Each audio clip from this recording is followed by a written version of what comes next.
তোমরা সবাই জানো আমার আগের ভিডিও থেকে যে আমি দার্জিলিং ঘুরতে এসেছি আর আমরা সোনাদাতে স্টে করছি। এটা ছিল আমাদের ডে 1-এর সেকেন্ড পয়েন্ট। আজকে আমরা যাচ্ছিলাম একটা চা বাগানে, আর চা বাগানে যাওয়ার পথে একটা খুব সুন্দর পাহাড়ি গ্রাম পড়েছিল, ভীষণ সুন্দর আর পরিষ্কার। তো আমরা ওই দেখতে দেখতে পৌঁছে গেলাম 7 নম্বর টি গার্ডেন।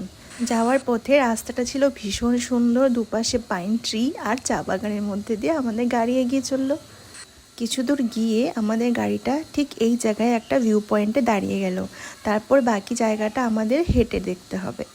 তারপর ওখান থেকে আমাদের অনেকটা নিচে যেতে হয়েছে ভালো ভিউ দেখার জন্য। আমি একা হলে বা আমার সঙ্গে আরও আমার এজের অনেকে থাকলে হয়তো টি গার্ডেনটাকে খুব ভালো করে এক্সপ্লোর করতে পারতাম।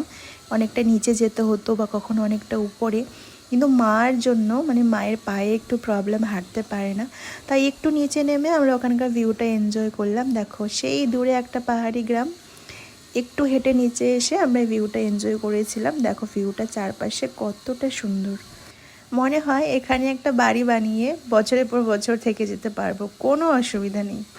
আর লাকিলি ওই দিন ওয়েদারটাও ছিল ভীষণ ক্লিয়ার। কিছুটা টাইম স্পেন্ড করে ওখানে আমরা আমাদের থার্ড লোকেশনের দিকে যাচ্ছিলাম। দেখা হচ্ছে নেক্সট ব্লগে। বাই বাই, ভালো থেকো সবাই।